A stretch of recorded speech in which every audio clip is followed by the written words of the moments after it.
एक बार फिर से स्वागत है आप सभी का हमारे YouTube channel world of Hindi पर। मैं संजय सर। आज मैं आपके कक्षा 7 से हिंदी की पाठ्य पुस्तक वसंत से पाठ 7 पापा खो गए नाटक का प्रश्न अभ्यास पढ़ाने जा रहा हूँ।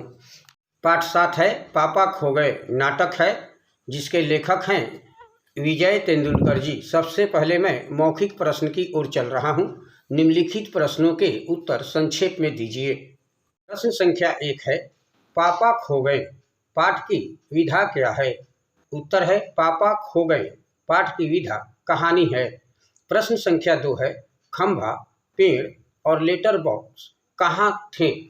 उत्तर है खंभा, पेड़ और लेटर बॉक्स समुद्र के किनारे थे। प्रश्न संख्या 3 है खंभे को बरसात की रात क्यों पसंद नहीं थी? उत्तर है खंभे को बरसात की रात में भीगते हुए तेज हवाओं में भी बल्ब को पकड़कर खड़ा रहना पड़ता था, इसीलिए उसे बरसात की रात पसंद नहीं थी। प्रश्न संख्या 4 है आसमान से गड़गड़ाती बिजली किस पर गिर पड़ी थी? उत्तर है आसमान से गड़गड़ाती बिजली पेड़ पर गिर पड़ी थी। प्रश्न संख्या 5 है पापा खो गए लघु नाटिका पाठ से हमें क्या शिक्षा मिलती है? उत्तर है पापा खो गए लघु नाटिका पाठ से हमें यह शिक्षा मिलती है कि हमें समाज के असामाजिक तत्वों को समाप्त करने का प्रयास करना चाहिए और उन्हें दंडित करवाने में पुलिस का भरपूर सहयोग करना चाहिए।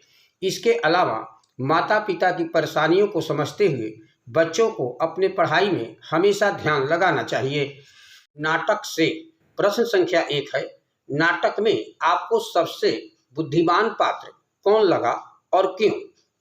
उत्तर है नाटक में हमें सबसे बुद्धिमान पात्र कौवा लगता है, क्योंकि वह हर जगह उड़ उड़कर सारी जानकारी प्राप्त करता है और फिर भी अपनी चालाकी से योजना बनाकर वह सभी को बताता था।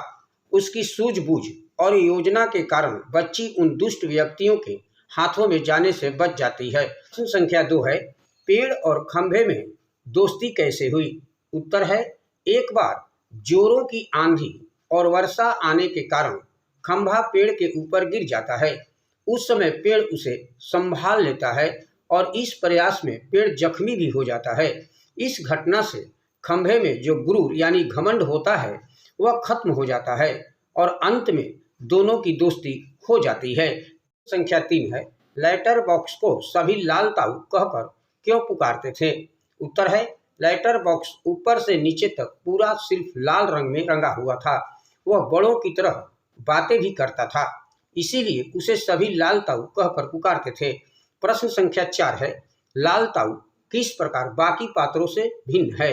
उत्तर है पूरे नाटक में केवल लाल ताऊ ही एक ऐसा पात्र है जिसे पढ़ना लिखना आता है, उसे भजन गाना भी आता है। लाल ताऊ के यही गुण उसे अन्य सभी पात्रों से भिन्न बनाते हैं। प्रश्न संख्या 5 है नाटक में बच्ची को बचाने वाले पात्रों में एक ही सजीव पात्र है, उसकी कौन कौन सी बातें आपको मजेदार लगी लिखिए। है यूं तो नाटक में बच्ची को बचाने वाला एकमात्र सजीव पात्र कौवा है। वह बहुत ही चालाक है, उसने लड़की को बचाने में मुख्य भूमिका निभाई थी। लड़की को दुष्ट आदमी से बचाने के लिए वही सबसे पहले भूत भूत चिल्लाता है। उसी के परामर्श के अनुसार बच्ची को सकुशल घर पहुंचाने के लिए सभी पुलिस के आने का इंतजार करते हैं।